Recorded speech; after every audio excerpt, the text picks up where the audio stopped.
Alright everyone, and welcome back to our MotoGP 15 career.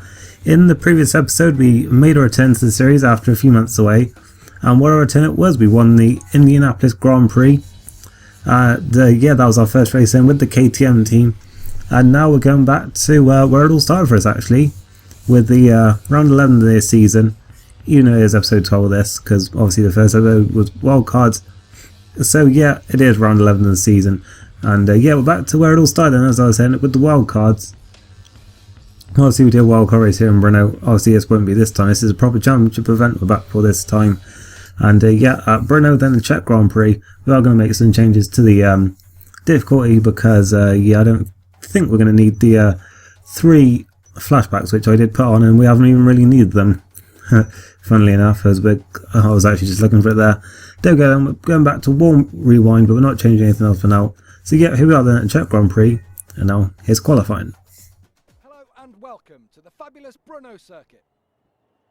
Only a few minutes to go before we see the first bikes take to the track for the start of the qualifying session. The weather conditions are variable and we're really not sure what might happen. At the moment it looks like the session will be wet, but if it doesn't rain anymore, the asphalt could dry out and the times will come down considerably. So yeah, it's a wet weekend, that's fun times. As here we are then, we've re-updated the livery again. It's actually a little bit different to how it was before, but it's pretty much the same colours, near enough. As we're coming to the end of our first lap then in these conditions, hoping we can get a good few laps in to improve our time. We go with a 2 minute 14 dead there, but then, I don't know, the conditions seem to get worse. I couldn't set a good time after that. For quite a while, I actually fell to 28th. I seem to be the only one struggling in these conditions, but yeah, even at the end of the session then, I left it well. Still couldn't improve on that 22.14 dead, which was really weird, and I was starting to get a little bit desperate towards the end of the session, because just none of my time seemed to be good enough then. With less than a minute to go, we improved to only 25th then with a 2:13.5. But that actually was the best we could do, because our final time wasn't good enough. And we only ended up down in 25th position, which was really surprising, but for some reason just couldn't get the bike working in the conditions. Wasn't improving my times at all. Danny Kant got pole. Miguel Oliveira on a KTM managed to get second, only a 10th off pole. So yeah, we really were nowhere then. And we are going to have to hope for a lot better then in the race. Am I going to go there? No. This is Gavin Emmett welcoming viewers to Brno. We're here for the 11th round of the MotoGP World Championship to bring you live coverage of the Moto3 class at the Czech Republic Grand Prix. As you can see, the skies are clear at the moment, but there's still a layer of water on the track's surface, and that will give the riders a very hard time. So yeah, we got a lot of work to do then. Here is the grid then. Danny Kant on pole for Miguel Oliveira and Jorge Navarro. The names went by way too quick again for me to read through any of them, so yeah, we'll just leave it then. There we are, start the 9th row, only 25th for us then. We've got a lot of work to do here. We're starting alongside, I think, a Czech rider there, Jakob Kornwall. Maybe wrong about that, I'm not sure. And I'll say, Karel Haneke's Czech, but here we are on the grid there. You can see a good look at our livery. It's sort of a Team GP kind of looking, I guess. And we are away then in Brno. And we did actually get a good launch then. I'm enjoying this KTM that has got so much more power than the Mahindra. And passed in a couple of bikes already then. On the inside for turn 1, which is where we want to be. And as we tip it in then, and a lot of them drift that wide, we're currently up the inside of a lot of them then. We're going to try and do what Rossi did in Valencia and cut our way through the field.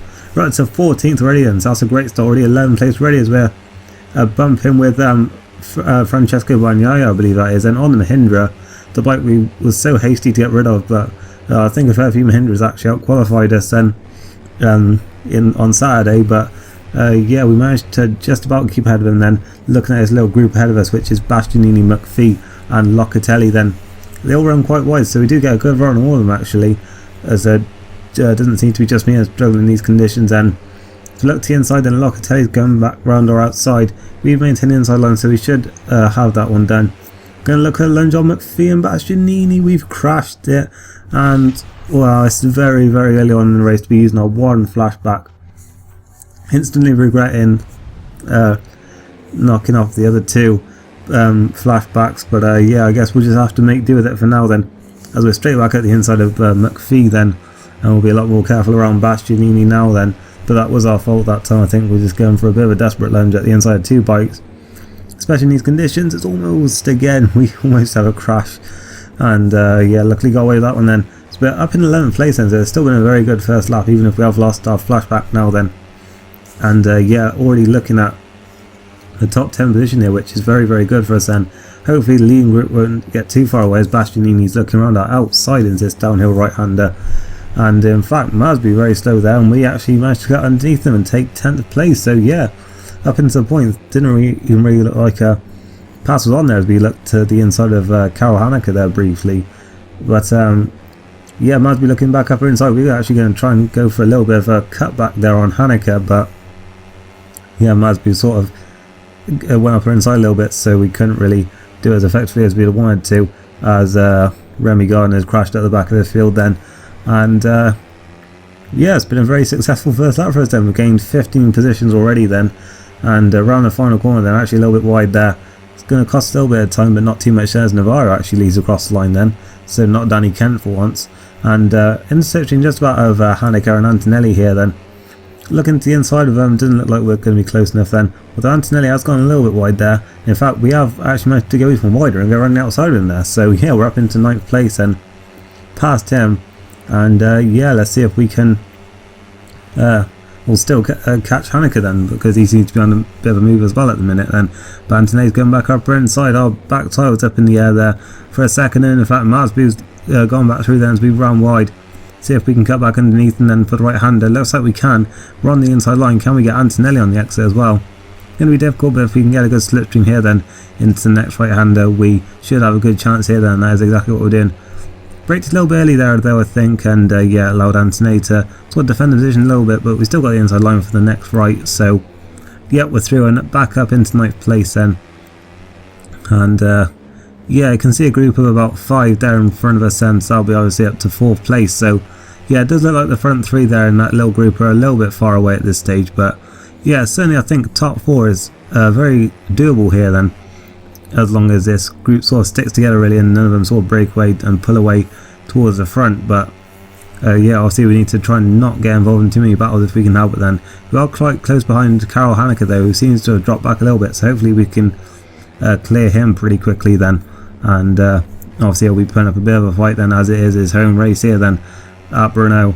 And yeah, we see a few changes for a position up ahead there. I think that was Quartararo and Vasquez. So at the inside we have Hanneke then just slipping up the inside.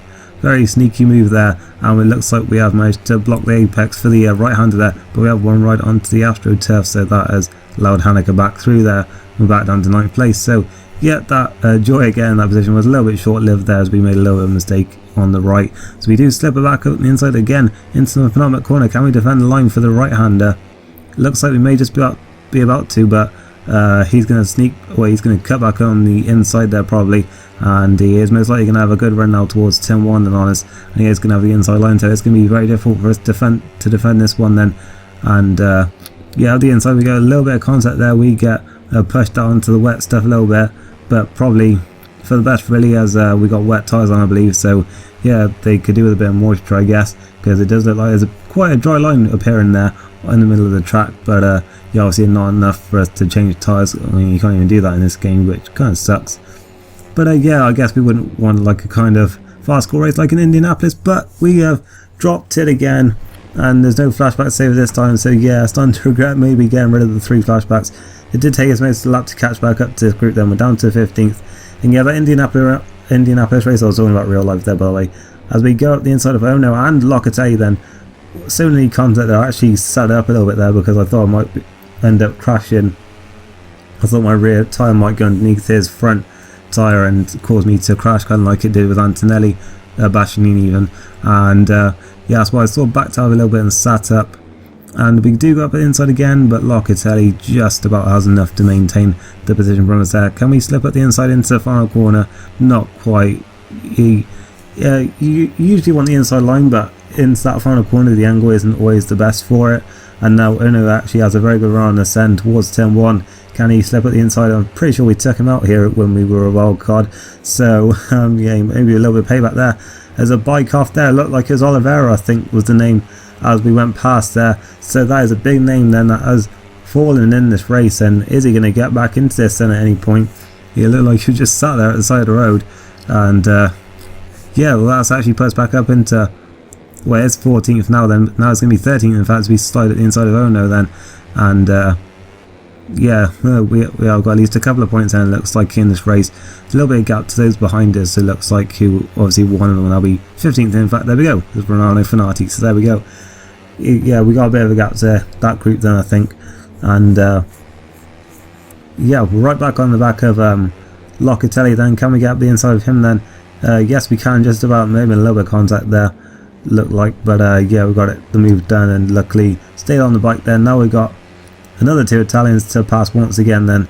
Bastianini, obviously, we crashed with before we did our one and only flashback, and yeah, see, we can hopefully get past him cleanly this time then, and yeah, we do get a very good run out of that corner there, sort of cutting back on the apex, and through we go then, straight into Stitching Antonelli as well then, as we are going to go into this downhill right-hander then, braking around about the same time. I actually slide out to the outside a little bit, pushed Antonelli out wide a little bit, and Bastianini just says, thank you very much, I'll take those 2 positions back, and well, it was perfect Bastianini, a disaster for Antonelli there, he's lost 2 places then, and are we going to double team McPhee now then with Bastianini? So we'll have to see then, as McPhee certainly under a lot of pressure now then, Bastianini right on him, and so are we in fact.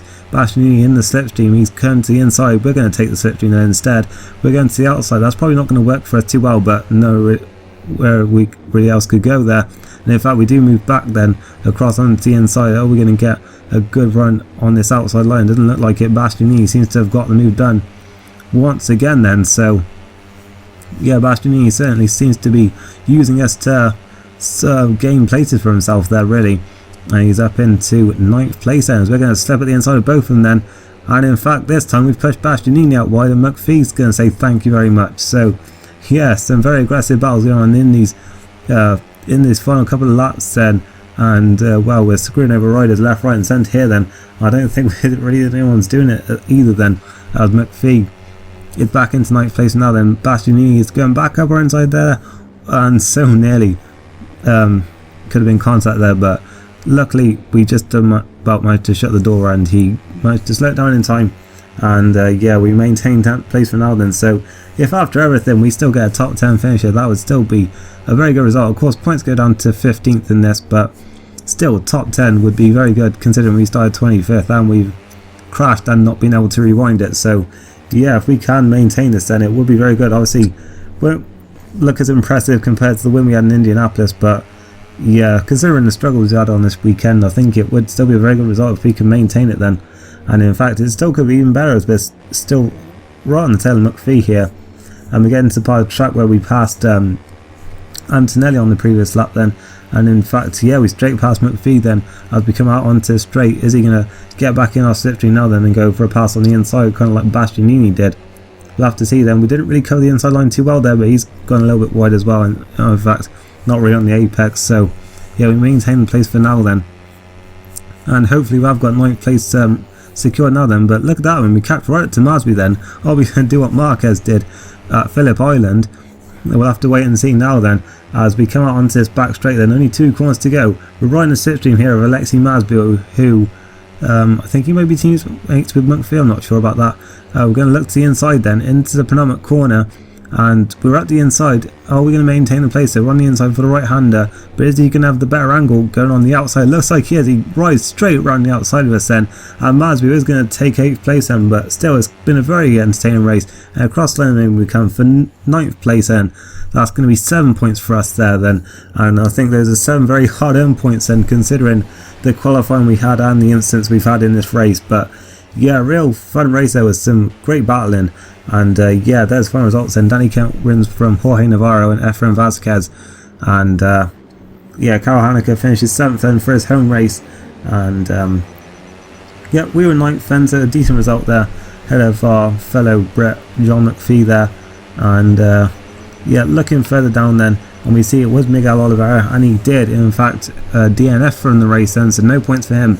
And also out of the race then, Philip Purcell and Anna Carrasco then, and once again Tatsuki Suzuki didn't even show up, so don't know what's going on with him. But Danny Kent now has a 39 point lead over Fabio Quartararo then, and yeah, Oliveira dropping back a lot then today 56 behind with that non-score. Vignales overtakes Haneke then for 7th place. He had a decent result today on Husqvarna.